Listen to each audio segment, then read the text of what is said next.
All right, everybody. Good afternoon or good day, whenever you're listening to our show. Welcome to the Sports Inquirer Show. This is Marcell Ozuna. We're broadcasting on February 10th, 2021. We have a full show for you. I have some quick thoughts on the Super Bowl as we're going to recap it. We'll then delve into the technical state of Georgia athletics with Georgia State men's basketball and their contest against South Alabama, and then preview tonight's contest between Georgia Tech and Virginia on the men's basketball court, as well as our interview with Georgia State men's tennis head coach Jonathan Wolf.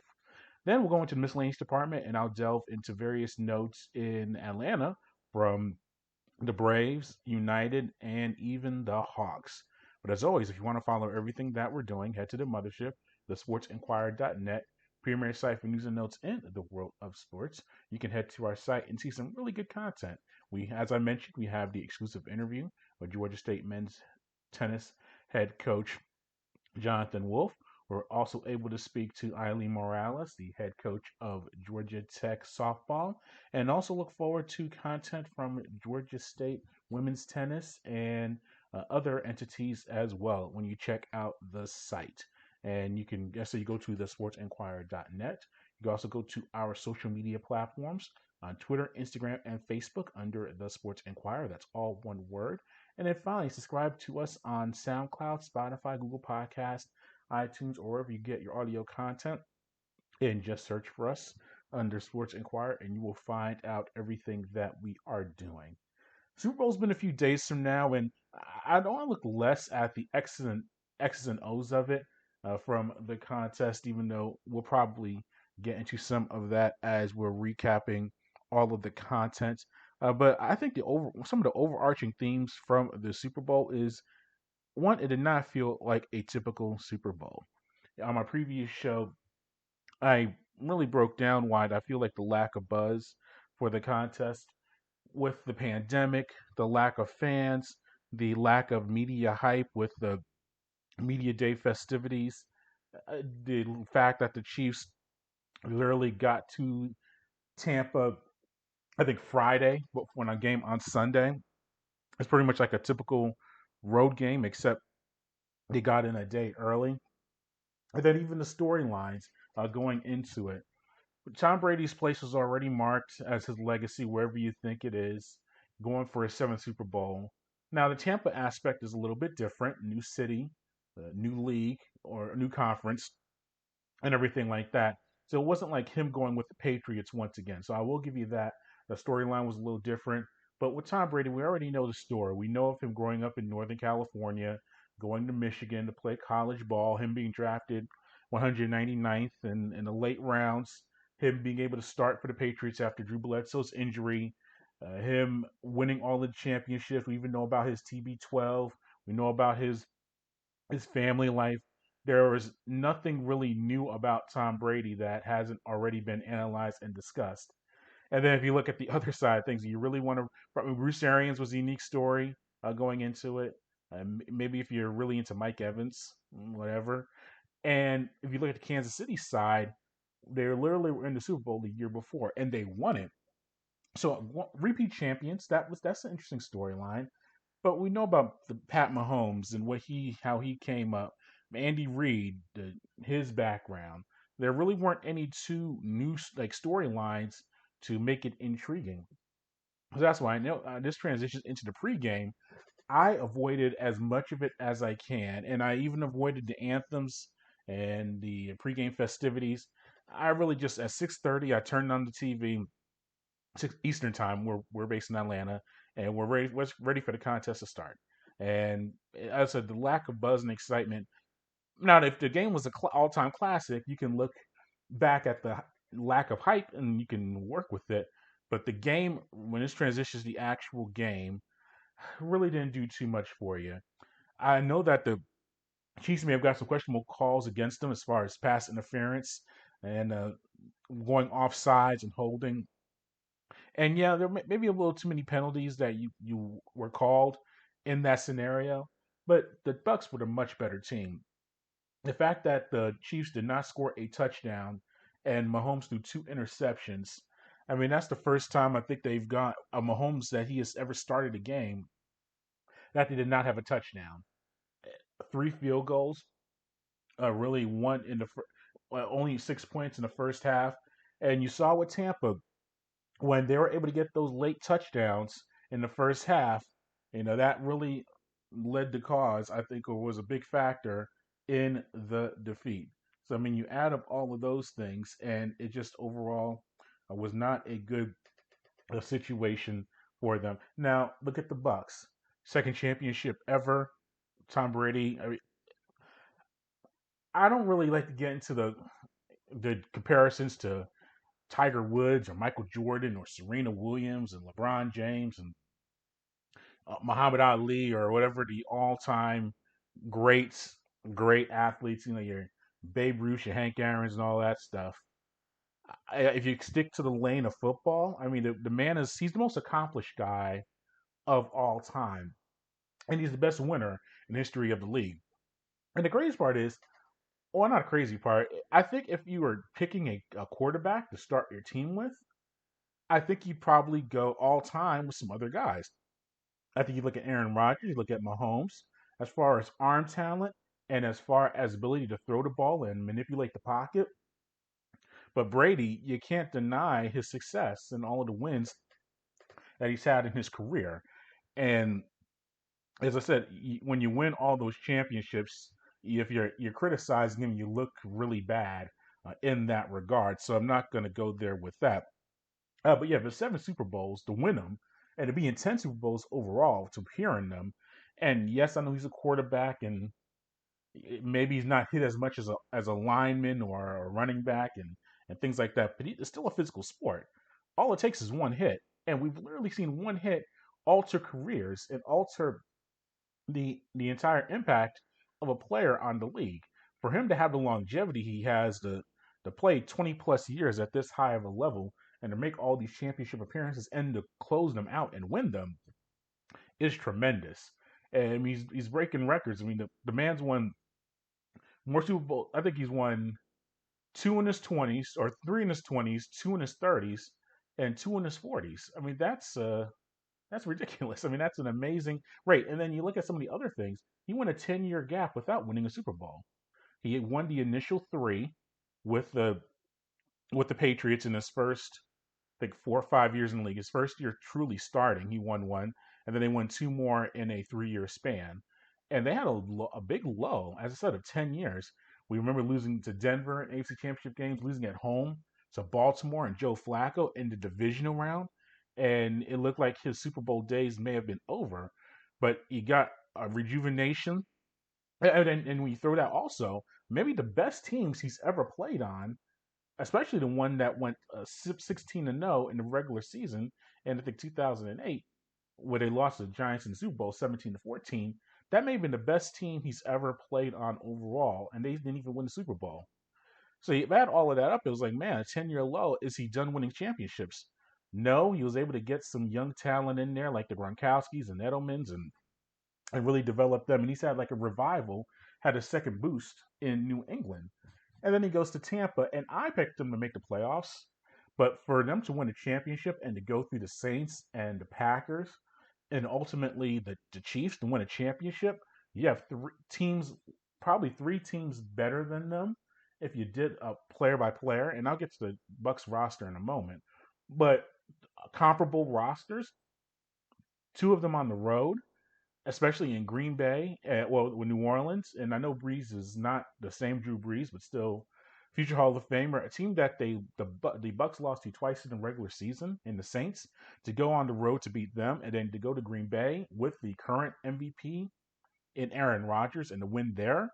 Very impressive. And then finally, and I know it was a home game. Well, it was on the home field, but it wasn't necessarily a home game. But still, to beat Kansas City and to win that game, very impressive run by Brady and the Bucks. And you look at that Bucks roster, and then we'll go to Kansas City, and that'll wrap up the on the field stuff and have some off the field thoughts.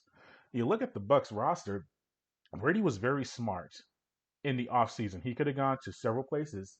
I think San Francisco showed no, I think he was interested in San Francisco, and there may have been some talks, but it didn't. They broke down. They didn't work out. He could have stayed in New England. He could have gone. I think Tennessee may have been of interest before they re-signed Ryan Tannehill. He would have had some choices and some options. But he realized that his talent, and he's not the same Brady as he was in his 20s and 30s. He's held up very well.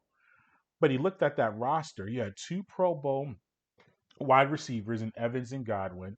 You had a defense with Shaq Barrett and Pierre Paul and Devin White, some young talent that when you looked at the Bucs last season, Jameis Winston threw 30 interceptions. And you figure if you cut those down in half, and the team still finished, I think, 7-9. If you cut those down in half, that could be a 10-win team. And sure enough, that's exactly what they did. They got in that range. Now, Brady did a very good job of coming together and doing it during the COVID pandemic, adds a little bit of extra substance and respect to it, as far as lack of practice time, a lack of just personal interaction with his new teammates to go down there and bring it all together. But look at that roster is was very, very strong, much better than it was in New England. And when he had his slow periods early on in the season, when he was set were 7-5, and they lost to Kansas City in the regular season at home, and it went to the bye week, they made adjustments. He started throwing some play action, some crossing routes. You saw that in the Super Bowl. You saw the passes to Gronkowski, and that's another thing. Brady being able to get Gronkowski and Antonio Brown on the same page. And credit to the personnel staff of the Bucs making those moves. Bringing Leonard Fournette in, he looked like he was washed with the Jaguars. He's able to come in there, make a major impact, and all those guys scored touchdowns in the Super Bowl. Fournette, Brown, and Gronkowski. So bringing all those guys together in one spot was very impressive for Brady to bring it together. But what I'm trying to say is that you look at that roster, it's very good, very deep, and it's a lot more than Brady. Now he gets credit as a quarterback for being an orchestrator and gathering it all together and keeping it organized. And you heard in post game a lot of the guys on the Bucs saying that Brady's an inspiration, he's their leader, just brings us together. For a lot of these guys, Brady is their superstar. They're the guy that they've grown up watching. The man is 43 right now. Half those guys are on the roster, 30 and under. So when Brady was winning championships, they were in junior high school, and now they get to play with him. The goat. I hate saying that term, the goat, like a freaking animal. But one of the greatest quarterbacks of all time, maybe one of the greatest players of all time. And that's nothing. I'll delve into that. It's tough for me to pick a greatest player of all time in football when it's a quarterback. I think that if you look at greatest players, I look at guys who athletically had different skill sets and could do many different things if you put them in different spots, in different scenarios. That's why I look at a Jerry Rice, who probably the greatest receiver of all time, but he could catch the ball, he could run the ball, he could do different things there. I look at Walter Payton, who we've seen maybe the best athlete I've ever. Well, he's before my time. I'm old, but not that old. But you look at the highlights. All time. Well, was the all time leading rusher in history. Could catch the ball out of the backfield. Could throw the ball. Like you saw him with the halfback passes. Throw it extremely well. And I look at those guys. Look at a Jim Brown, a type of guy. If you go to the defensive side, I look at a Deion Sanders who maybe the top cornerback of all time, but also one of the best returners ever of kickoffs and punts. I look at those guys. If you go like Lawrence Taylor, and this is off the top of my head as far as all time guys. I'm sure you're listening and you want to throw whatever. I'm talking non quarterbacks, guys that I'm not even acknowledging. Like, why aren't you mentioning so and so? I mean, as I said, I'm just coming up with this right now. But I think those guys were more versatile on the football field than Tom Brady has been at quarterback. Not to say Brady's not in the conversation. His accolades make him worthy to be considered for it. But when I look at the greatest player of all time, I look at just more than throwing the ball. And it's a major part of the game, and it's the most important position. So maybe he's the most valuable player of all time for the success of his team. I'll give you that. But he's in the conversation of the greatest athletes of at least my generation and probably generations beyond. So I'll give him credit for that. But I thought the contest was pretty straightforward when you saw that late score by by the and I'll pull it up right now. I'll be correct. Yeah, because all right, finally it came up. Cool. Yeah, what I've been trying to say the whole time, that Antonio Brown touchdown catch from Tom Brady with 6 seconds left, make it score 21-6. When you saw that score, you're like, the Kansas City's in trouble. And let's move over to the Kansas City side of things. I don't want to say they're overconfident or cocky. I just think that the matchup against the Bucs was not a very good one for their current situation. We saw the three offensive linemen out for the contest, and that really reared its ugly head with the loss. Mahomes ran for close to 500 yards just scrambling in the contest. If you look at the next generation stats, I mean, he was just got no comfort in the pocket, and he was running for his football life. Now, did he have some happy feet? Sure, he did. But when one out of every two snaps, you have less than a second or two to throw the ball before you get in pressure between with that front seven. That's especially the front four with Pierre Paul and Barrett. That was a major problem for Kansas City. And Kansas City is known for being able to get into the red zone and score touchdowns. And three times in the contest, they were in the red zone and set up for field goals. You're not going to win a game, especially the Super Bowl, at that rate. So that's where you saw some major issues there. Do I want to look at maybe the issue with Britt Reed, the son of Andy Reid, and the week of the Super Bowl, him in that auto accident? Maybe he was influenced or intoxicated and in a crash, and it caused a young boy to be currently in intensive care in the hospital. And we know he's had substance abuse issues in the past. All this happens on the Super Bowl week. Is that a distraction? Possibly. But I think ultimately, just that stuff like that's on the field.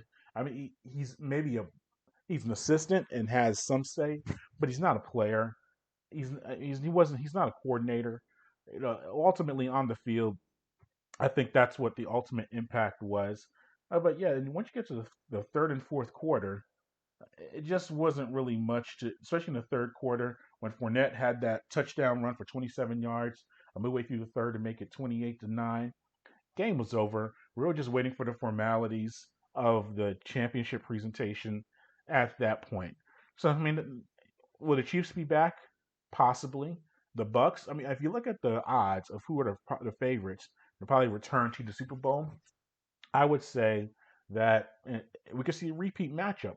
Very rarely do we see a repeat matchup in the Super Bowl. I think the last one that we saw was in the '90s with Buffalo and Dallas. Dallas won both of those, but I don't think we're going to see a, a repeat. There's so many elements, and we still have free agency and the draft to break all of that down. But I mean, and Brady, he's going to come back. As I find it funny, and you have to ask it because I mean he is of advanced age for sports, especially in football. Is he going to come back? I, at this stage, where would he go? Why would he? He loves his lifestyle.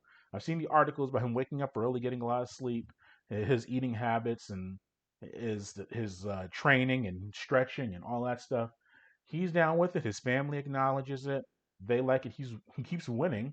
Now he's in Florida. It's a little bit warmer. He gets to express himself a little bit more. Why would he retire at this stage? He's not going anywhere at this point of his career. And so he's going to come back. You assume Gronkowski, I know he's a free agent. He was like, well, any team can sign me. He's going to come back to Tampa. That just works out for him better. Now, will Godwin and Mike Evans be back? I think Godwin's a free agent. So Antonio Brown, you could bring him back at a pretty reasonable contract because no one else is going to sign him. He's going to go back to Tampa. He'll be paid respectably for a man of his talent, but you know all the on and off the field issues. He's not going to be a hot free agent. So all those guys can come back now. They have to do some defensive. Shaq Barrett probably outpriced himself for Tampa. Someone's going to throw him some big money. But that secondary with Whitfield and Devin White, the middle linebacker, who I thought really could have been the MVP of the contest, 11 tackles and interception. He was dominant the entire night. A lot of those guys are coming back. So Tampa's going to be a major threat for at least for next year. I mean, it all comes down to Brady. If he can play at a competent level, at like he has in the playoffs, and then the Super Bowl, they're going to be right there. And Kansas City as well. When you have the quarterback, when you have Mahomes, you have a shot. and they're going to make some tweaks. They got to get improve their pass rush, their linemen. I mean, they have to figure that out and deal with it. But those are tweaks that you're going to have to deal with any team. But when you have Mahomes and you have Andy Reid and Bieniemy, the offensive minds there, they're going to be right there for contention. And then off the field stuff as far as Super Bowl, the halftime show at the weekend, I didn't mind it at all. I think it's gotten to the point with the Super Bowl where unless I'm trying to think the only unanimous ones people really liked the and this is what also people saying, well, it wasn't Prince. Well, no crap. Look, I like The Weeknd. His music is solid, but if you can compare every Super Bowl halftime to Prince, it's gonna be a very, very, very short list of Super Bowl halftime shows you like. It's an impossible gig. You have all of these people. You have your hardcore sports fans because it's football. Then you have your casual fans who only watch one game a year. It's the same thing with commercials. You can insert commercials as well. Look, you're trying to appeal to hundreds of millions of people with music. Half the people don't even like. You can have if you pick country, you're gonna be well. Why is it all country music? Why if you pick a hip hop star, why is it all hip hop? Is it rock? There's no perfect person to do it. And I thought the week for and you also have to consider all the limitations, the restrictions that you had with this performance, with everything going on in the world, and he put $7 million into it. He had some visual. I thought I liked the mirrors. I thought as people didn't like. They felt a little dizzy or queasy with the mirrors and the camera angles. I didn't mind that at all. Him on the field with the all the dances with the bandages on like mask. That was a little odd, but I thought he did okay overall. But I said it's a winless situation for anyone involved. And even with Prince, I'm sure the people complaining, or when Beyonce did it, I didn't care too much for the Beyonce one, and everyone loves Beyonce. But as I said, it didn't ruin my night. But as I said, that show is really that halftime show is I don't say it's a kiss of death because you get so much exposure as an artist. So there's a balance, there's a positive to it. But yeah, people that didn't like the halftime show, just shaking my head with all of that. And as for the commercials, I stopped caring about commercials 10, 15 years ago. Two reasons. One, as I mentioned, it's a winless deal. If you do a really good commercial, it's great. If you don't, it's very, very hard to do it. And then secondly, when I was younger, back in the 80s and the 90s, and pre really internet availability, when if you had to really sit down and wait to watch that commercial. I mean, you would see it in rotation for the next week or two after the Super Bowl. But if you missed it during the Super Bowl, I mean, you could probably record it on your VCR. But now I can go online. There are commercials. Half those commercials are leaked before the Super Bowl even starts. If you go on YouTube or you go to these companies' web pages, you'll see the commercials already before the game even takes place. So the anticipation is not really there. I can go back and watch commercials afterwards, and do it that way. So that's why I really don't get into too much of the off the field parts of the game and everything like that. But as I said, the Super Bowl was what it was, and we'll look forward to doing some NFL draft stuff for free agency. NFL calendar does not stop; it just keeps rolling and rolling. So we'll be ready to check all of that out when it takes place. All right, let's transition to the technical state of Georgia athletics and break down some things going on in Georgia athletics in college. I was able to watch the Georgia State men's basketball contest against South Alabama last night. Georgia State they lost the contest 70-67, first game in 2 weeks, dealing with COVID protocols, and you'll hear head coach Rob Lanier, in a moment breaking all of that stuff down. But you know that with only 7 scholarship players available, and you could do the math and see who's not playing or who didn't dress, and even the coaching staff and Coach Lanier breaks that down. He was only available to the team the day before the game. I'm not a doctor, and we don't speculate, but you can assume that there were probably some positive tests on the team or within the staff, and trying to work around that was very tough. Now they were still in the contest and had a chance to win it, but let's hear from Coach Lanier first about the game and having to deal with some of the COVID issues.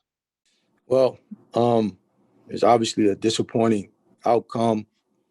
Um, you know, we've been in a disrupted state coming into this game with a lack of real practice time, and obviously, I've personally felt a little bit detached from the team over the last 10, 12 days. Um, and with all of that, we had an opportunity to win a game where we didn't play particularly well, and had an open look with a chance to take a lead late after falling behind. And so I was proud of the fight and the effort that we had to get ourselves in that position, and disappointed in what put us in a position where we needed to come back in the first place. We got to get better defensively. We got to rebound the ball better. And we got to get tougher in general as a team. And it's always tough when you lose a game at home. And a lot of credit to South Alabama. They did a good job, found a way to win, made some big shots. It was a hard-fought game, and we gave ourselves some chances and couldn't close it out. All right, that was Rob Lanier about the opening thoughts on the contest. Georgia State, they trailed by 12 with about 5 minutes left to play, made a 12-0 run to tie the contest with a 65 all with 140 left to play. Georgia State, unfortunately, was not able to score on several possessions, and they were down 3 points in the contest. And with a few seconds left, about 15 seconds left, and they drove down the court, had one timeout left, and Kane Williams took a three-pointer. It did not go in. There was some contact, and you could argue that he was fouled on that three-pointer attempt. It was not called. He missed it. South Alabama was able to gain the rebound, and ultimately were able to secure the victory. And as the Georgia State shooting struggles just continued, they shot 50% in the first half, but then they shot only 11 of 29 in the second half and were 1 of 11 from 3 point range in the contest. So those 3 pointers are just not going down for Georgia State. But I asked Coach Lanier directly about that final possession and why they did not call a timeout. And here it is. Well, yeah, I mean, we if he made it, I was going to use the timeout, but um, the problem at the end where we didn't execute well is 14 seconds left, 1 point game, and we don't foul and stop the clock. There should have been multiple possessions remaining in that game, and we didn't do a good job following instruction coming out of that timeout. That's always coaching when those things happen. So we didn't do a good job executing. 14 seconds, down by one, with a chance to extend the game, and we didn't do a good job executing there.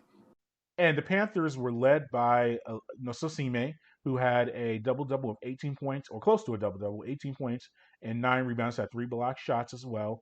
Justin Roberts had 15 points and 5 boards for Georgia State. Corey Allen had 12. And then Kane Williams really filled out the stat line. He had 8 points, 7 rebounds, 5 assists, but had 7 turnovers in the contest and went 2 for 15 from the floor. So just the lack of continuity. And you could tell just especially towards the second half.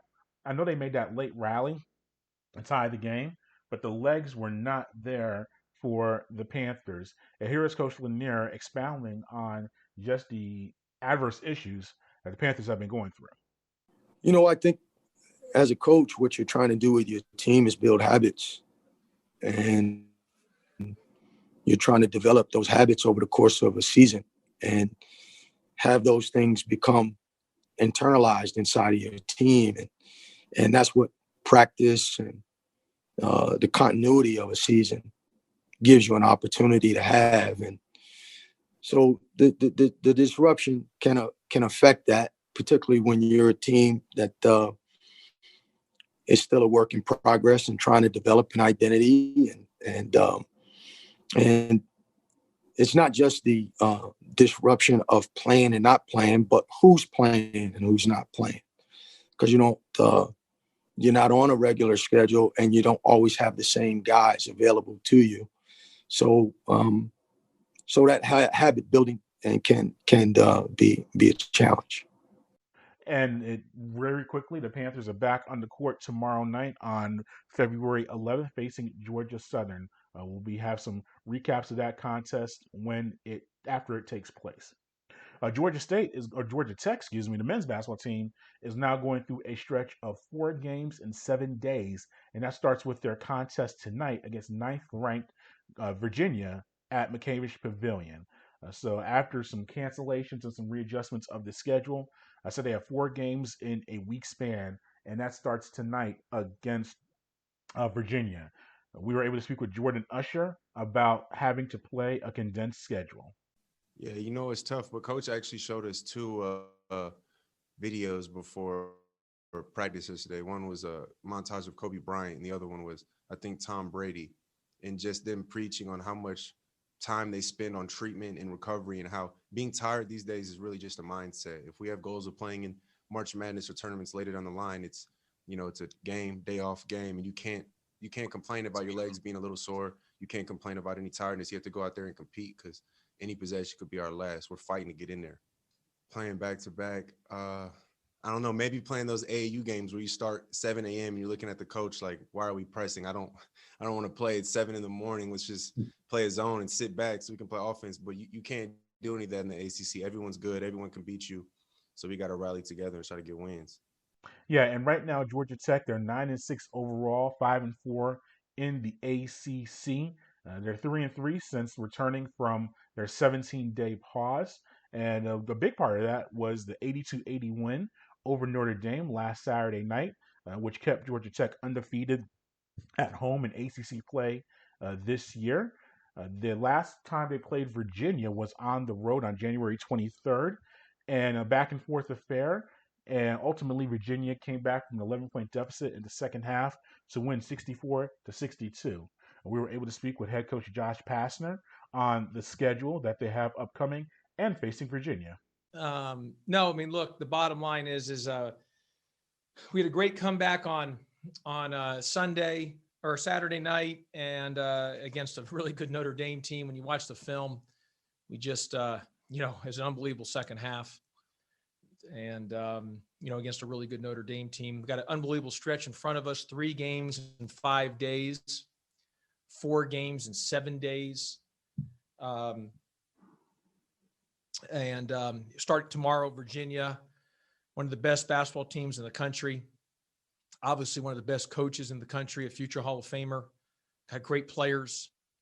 We had a great game against them up there the first time. Probably should have won the game. We had some opportunities, but you got to give Virginia credit.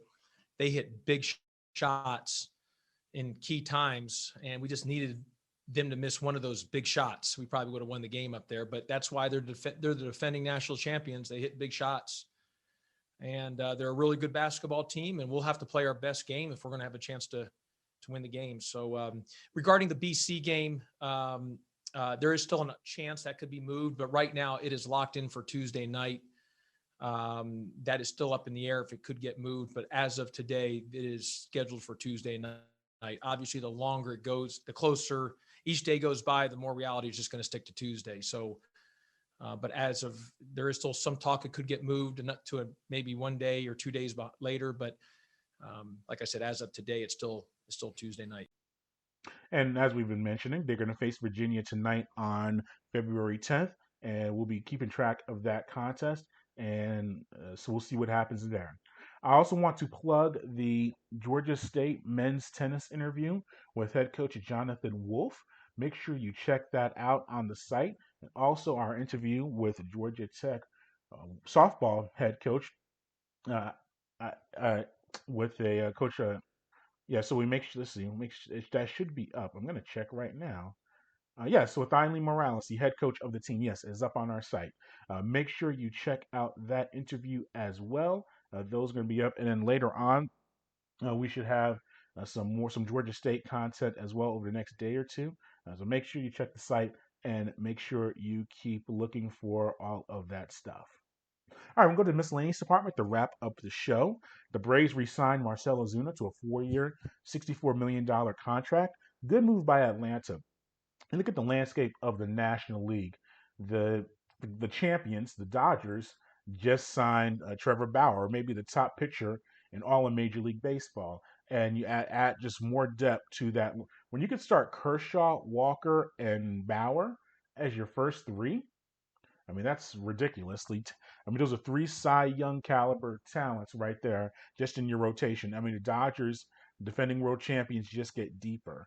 So you have them making moves, even within your own division. The Mets, we support the Mets here. I'm a New Yorker. I still like the Mets. But no, but objectively speaking, though, getting Lindor is a massive move for them, and building from that.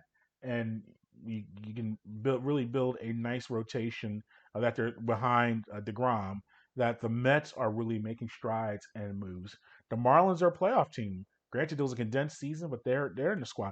You got to figure Philadelphia is not going to be this dormant for long. So you're looking at all these teams making moves, and even the Cardinals with their move for Nolan Arenado.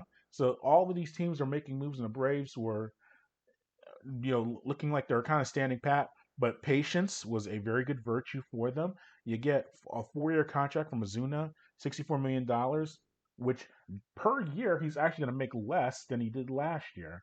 Now the balance or the trade off is that last when he signed with the Braves was a 1-year deal, so he's making less per year, but he gets the security of 4 years, and he's going to be a solid left fielder. I think it's a smart move because now Austin Riley can be your permanent third baseman. Yes, I know Riley strikes out a lot, but he still hits for power. He's a solid glove. I think he's a very good, he's a good fielder. So you don't have to make that debate with where you're going to put Austin Riley. If Osuna has to play left field, he's not awful. He's okay. And if you figure it's not going to happen this year in 2021, but I think in 2022 there's a pretty solid chance you're going to have a designated hitter in both leagues. After this year, there's a new CBA negotiation, and I think that's going to be a major factor. I've never understood why the players would be against it. You give 30 more jobs. Well, not 30. We have 15 more jobs for hitters in the National League. More employment and more your guys having jobs is a good thing. So I think they're going to ultimately figure that out. Now there's a lot of money and it's not as direct as that, but I think ultimately you're going to see a DH that helps the Braves out a lot. So now you have Ozuna as your designated hitter like he was this past year when the DH was in both leagues. So it's a good short-term move and a long-term move. So I think that puts the Braves right back in a spot, and now and then the lineup just really makes itself really good because now you have Acuna probably leading off. You have Ozzy Albies hitting second, Freeman at third, Ozuna at four. I keep saying Acuna, Ozuna at four, and you work your way down from there. And Swanson and some of the other guys find their way into the lineup. So that's and Riley. So I think having Ozuna there around Freddie Freeman for protection, if he hits before or after him, Snicker could figure that out. I think that's a good move overall for the Braves and puts them right in the spot of being the favorites in the NL East. We'll have a lot more baseball breakdown and talk throughout the next few shows when spring training starts, which will be in a few weeks. It's February already. It's amazing. So we'll be following all of that. Atlanta United made a move for the past few days, loaning defender Franco Escobar to Newell's Old Boys of the Argentinian Primera Division. So he is still under contract with Atlanta United, but he is on loan to Newell's Old Boys. The way the loan situation works is that, like I said, he's under contract with Atlanta, so they could bring him back. But a decent amount of times, if he goes to the team he's loaned to, and they really like him, they could buy out the contract and sign him to their own deal. That could possibly happen with this. So, but at least for the 2021 year, we know that he is going to be with them. Escobar has been a major part of the team for Atlanta United. He signed with them in 2018. Immediate impact. He played in 22 matches, including 20 starts, and he scored maybe one of the biggest goals in franchise history, the scoring in the MLS Cup final against Portland, which was a big factor in that victory and giving Atlanta the victory.